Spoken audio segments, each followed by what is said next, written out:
चाहे कितने ही सगे हों। इन 3 लोगों पर कभी विश्वास नहीं करना चाहिए। एक समय की बात है, मध्य देश में एक बहुत ही सुंदर नगर था। उस नगर में एक चोर रहता था। वह छोटी मोटी चोरी करके अपने परिवार का पालन पोषण करता था, लेकिन उस चोरी के धन से उसके परिवार का पूरी तरह से खर्च नहीं चलता था। एक दिन उसने सोचा कि पाप तो पाप होता है, चाहे छोटा हो या बड़ा। मैं चाहे छोटी चोरी करूं या बड़ी, रहूंगा तो चोर ही। पकड़े जाने पर दंड तो मुझे उतना ही मिलेगा, तो क्यों ना मैं बड़ी चोरी करूं। ऐसा निश्चय करके उसने उस नगर के राजा के खजाने को लूटने की योजना बनाई। रात होने पर वह राजमहल में घुस गया और किसी तरह जहां राजा का खजाना था वहां पहुंच गया। वहां पहुंचकर उसने देखा कि खजाने पर कई सैनिक पहरा दे रहे थे। सख्त पहरा देखकर चोर को लगा कि उनकी आंखों में धूल झोंकना बहुत कठिन काम है और सोचने लगा कि यहां तो साक्षात काल पहरा दे रहा है। अगर मैंने चोरी करने की कोशिश की तो जीवित नहीं बचूंगा। यह सोचकर चोर उल्टे पांव लौट पड़ा और लौटते समय उसने सोचा कि खाली हाथ लौटने से तो अच्छा है कि कुछ न कुछ तो यहां से ले ही चलूं। मेरा यहां आना व्यर्थ नहीं होना चाहिए। चोर के दिमाग में विचार आया कि राजा के शयन कक्ष में जाना चाहिए। वहां राजा सोता है और शायद इस समय राजा अपने कपड़े उतार कर सो गया होगा। मैं राजा के राजवस्त्र चुराकर ले आऊंगा और उन्हें पहनकर आसानी से धन चुराकर यहां से निकल जाऊंगा। पहरेदारों को लगेगा कि मैं राजा हूं, इसलिए वे मेरे रास्ते में नहीं आएंगे और मेरा काम आसान हो जाएगा। ऐसा निश्चय करके चोर राजा के शयन कक्ष के पास पहुंच गया और उसने धीरे से पर्दा हटाकर देखा तो अंदर का नजारा देखकर आश्चर्यचकित रह गया। उसने देखा कि राजा अपने पलंग पर गहरी नींद में सो रहे हैं और उनकी रानी अर्धनग्न अवस्था में पलंग पर बैठी हुई है।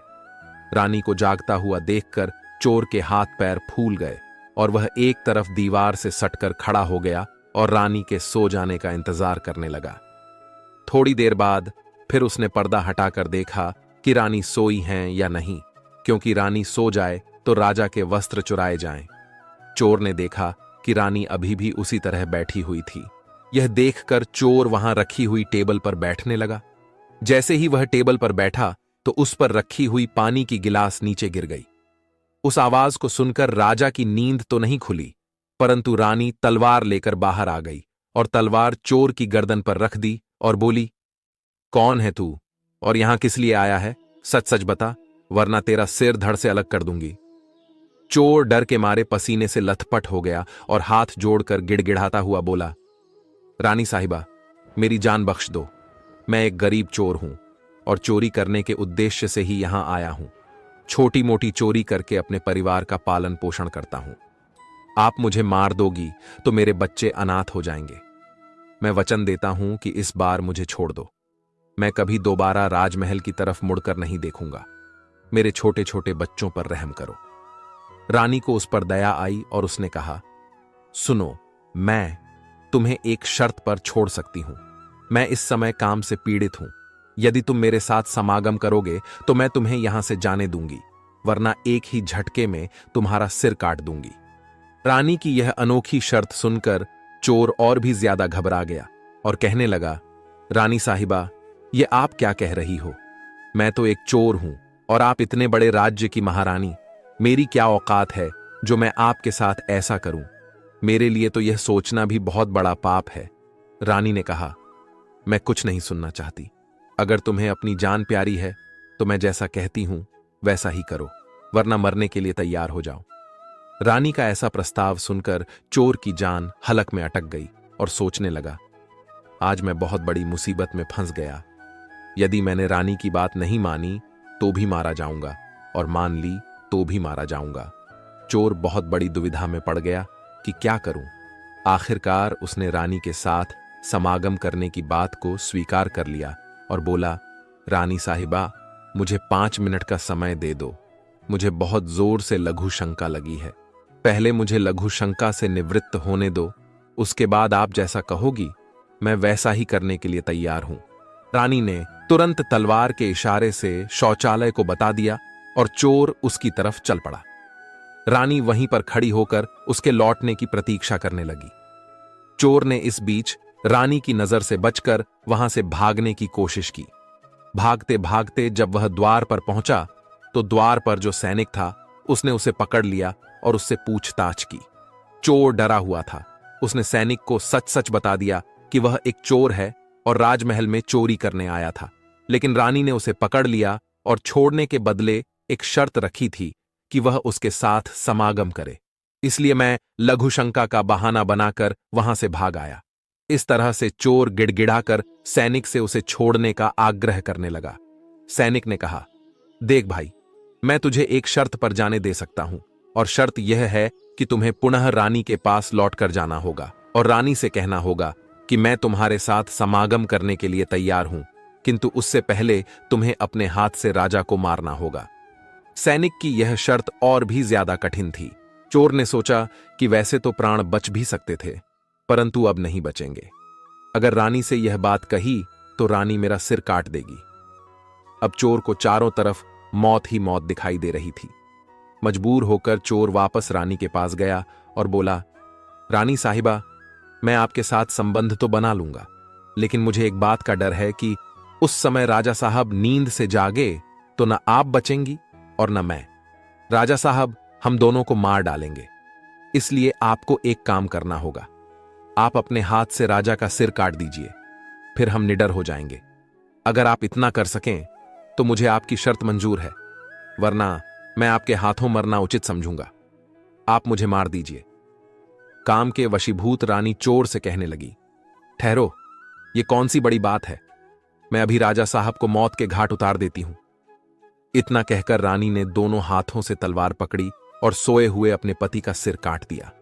जब रानी ने राजा का सिर काट दिया तो सारा कमरा खून से लथपथ हो गया और राजा के खून से रानी भी भीग गई। वह भयानक दृश्य देखकर रानी बेहोश होकर गिर पड़ी और उसी समय चोर वहां से फरार हो गया। सुबह राजमहल में शोर मच गया कि कोई राजा साहब को मार गया, मगर राजा को मारने वाले का कोई पता नहीं चल पा रहा था। सब लोग बड़े आश्चर्य में थे कि राजा को सोते हुए किसी ने मार डाला। इधर रानी भी दहाड़ मार मार कर रो रही थी। इस रहस्य को पूरे राजमहल में केवल वही सैनिक जानता था कि रानी और उस चोर में से किसी एक ने ही राजा को मारा है, परंतु उसने इस बात की चर्चा किसी से नहीं की। राजा के अंतिम संस्कार की पूरी तैयारी हो चुकी थी। उधर रानी ने घोषणा की कि वह अपने राजा के साथ सती होना चाहती है। यह जानकर किसी ने रानी पर संदेह नहीं किया, क्योंकि अगर रानी ने राजा को मारा होता तो वह राजा के साथ सती क्यों होती। इधर रानी सारे सिंगार करके राजा के साथ चिता पर जाकर बैठ गई।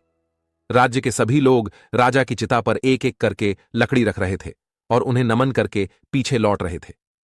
इस प्रकार सबसे अंत में वह सैनिक भी राजा की चिता पर लकड़ी रखने गया जो इस रहस्य को जानता था।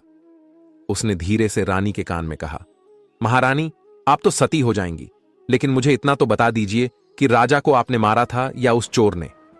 यह सुनकर रानी चौंक पड़ी। वह समझ गई कि इसका मतलब इस भेद को यह सैनिक भी जानता है। रानी ने कहा, सुनो, राजा को न तो मैंने मारा है न उस चोर ने। अगर तुम्हें यह जानना है कि राजा को किसने मारा है तो तुम नगर से बाहर उत्तर दिशा में जो जंगल है उसमें चले जाओ। वहां एक कुटिया में एक बुढ़िया रहती है, वह तुम्हें इस रहस्य को जरूर बता देगी। सैनिक को यह रहस्य जानना था, इसलिए वह अगले ही दिन रानी के बताए अनुसार जंगल में चला गया। जंगल में पहुंचने पर उसे वह कुटिया दिखाई दी जिसमें वह बुढ़िया रहती थी। सैनिक उस बुढ़िया के पैर पकड़कर बोला, मां जी, मैं एक रहस्य जानने के लिए आपके पास आया हूं। राजा साहब की हत्या किसने की, मुझे बताइए। तब बुढ़िया मां कहती है, बेटा, अगर तुझे यह रहस्य जानना है तो तुझे एक काम करना होगा। मेरी कुटिया के बाहर एक बकरा बंधा हुआ है, तू अपनी तलवार से उसका सिर काट दे और सिर काटते ही बकरे की दाढ़ वहीं गिर जाएगी और उसका सिर हवा में उड़ने लगेगा। तब तुम उस बकरे के सिर के कान पकड़कर लटक जाना। वह बकरे का सिर तुझे जिस जगह पर ले जाएगा वहां पहुंचकर तुझे तेरे सवाल का जवाब मिल जाएगा कि राजा को किसने मारा है। अब सैनिक ने वैसा ही किया। कुटिया के बाहर जो बकरा बंधा हुआ था, सैनिक ने उस बकरे का सिर काट दिया। सिर कटते ही वह हवा में उड़ने लगा। उसने झपटकर बकरे के दोनों कान पकड़ लिए। वह सिर उड़ता हुआ उसे उस भयंकर वन के बीचों बीच ले गया। उस जगह पर एक गुफा बनी हुई थी। उस गुफा के द्वार पर जाकर वह सिर नीचे उतर गया। सैनिक सोचने लगा कि इस जंगल में न तो कोई मनुष्य दिखाई दे रहा है, यहां भला कौन मुझे राजा की मौत का रहस्य बताएगा। वह गुफा के द्वार पर खड़ा यही सोच रहा था, और वह गुफा एक राक्षस की थी, जिसमें वह राक्षस और उसकी एक बेटी रहते थे। अब शाम हो गई थी और वह राक्षस अपने भोजन के लिए बाहर गया हुआ था। गुफा के अंदर उसकी बेटी मौजूद थी। इधर जब राक्षस कन्या को किसी मनुष्य की गंध मालूम पड़ी तो वह द्वार पर निकल कर आई। उसने देखा कि एक हटा-कटा नौजवान गुफा के द्वार पर खड़ा है। राक्षस कन्या ने सोचा कि अगर मैंने इसे खा लिया तो मेरे एक समय की भूख मिट जाएगी, और अगर मैंने इसे जिंदा रखा तो यह नौजवान मेरे बहुत काम आएगा। राक्षस कन्या ने तुरंत एक सुंदर लड़की का रूप बनाया और उसके सम्मुख पहुंच गई। इतनी सुंदर स्त्री उसने आज तक पहले कभी नहीं देखी थी। वह सैनिक उसे देखते ही उस पर मोहित हो गया। लड़की भी उसे अपनाने के लिए आई थी, इसलिए उसे अपनी गुफा में बुलाकर ले गई और उसके साथ खूब मस्ती की। के आने का समय हुआ तो लड़की ने उसे मक्खी बनाकर दीवार पर चिपका दिया।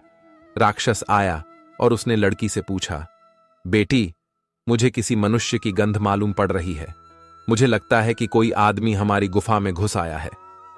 तब बेटी बहाना बनाती हुई बोली, पिताजी, कैसी बात कर रहे हैं? हमारे होते हुए कौन मनुष्य यहां आने की हिम्मत करेगा? मैं तो उसे कच्चा चबा जाऊंगी। इस तरह उसने राक्षस को गुमराह कर दिया। अब वह राक्षस कन्या रोज उसे रात होने पर पुरुष बना देती थी और दिन में उसे मक्खी बनाकर दीवार पर चिपका देती थी। इस प्रकार सैनिक को राक्षस की गुफा में रहते रहते काफी दिन बीत चुके थे। अब उसे अपनी पत्नी और बच्चों की याद आने लगी, परंतु वह राक्षस कन्या के चंगुल से नहीं निकल पा रहा था। एक दिन उसे मौका मिल गया और वह किसी तरह रात में वहां से भाग निकला। भागते भागते कई दिनों के बाद वह अपने नगर पहुंच गया। अपने घर पहुंचकर उसे बहुत खुशी हुई। अपने बच्चों से मिलकर वह बहुत प्रसन्न हुआ। वह सोचने लगा, अच्छा हुआ जो मैं वहां से चला आया, न जाने कब तक वह मुझे मक्खी बनाकर वहां रखती। इस तरह उस सैनिक की अपने घर पर रहते हुए काफी दिन बीत गए। एक दिन उसे फिर उस लड़की की याद आई। अब तो दिन रात वह उसके ख्यालों में खोया रहता। उसकी सुंदरता को याद कर उससे मिलने की इच्छा करता। उसके बिना न खाना अच्छा लगता न पीना।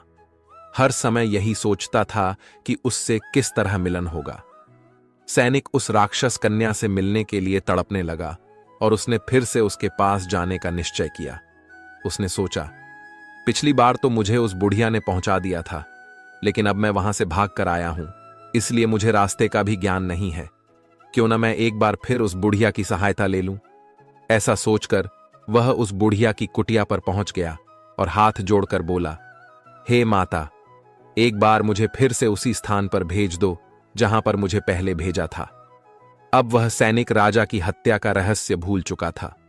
वह राक्षस कन्या से मिलने की बेचैनी उसके अंदर बढ़ती जा रही थी।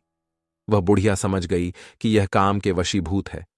उस बुढ़िया ने कहा, बेटा, पहले तो मेरे पास एक बकरा था जिसके कान पकड़कर तुम वहां चले जाते, अब तो वह भी नहीं है। अब मैं तुम्हें कैसे पहुंचाऊं? तब सैनिक ने कहा, हे माता, मैं जीवन भर आपका गुलाम रहूंगा, एक बार उस लड़की से मुझे मिला दो। बुढ़िया ने कहा, बेटा, मैं तुझे मिला तो दूंगी, पर इसके लिए तुझे अपने बेटे को मेरे पास लाना होगा। सैनिक बोला, यह कौन सी बड़ी बात है? इतना कहकर सैनिक अपने बेटे को बुलाकर ले आया। बुढ़िया ने कहा, बेटा, जिस तरह तुमने बकरे का सिर काटा था, उसी तरह तुम अपने बेटे का सिर भी काट देना। फिर उसी तरह इसका सिर भी हवा में उड़ने लगेगा। तुम इसका सिर पकड़ लेना और यह तुम्हें उसी स्थान पर पहुंचा देगा। काम के वशीभूत वह सैनिक अपने बेटे का सिर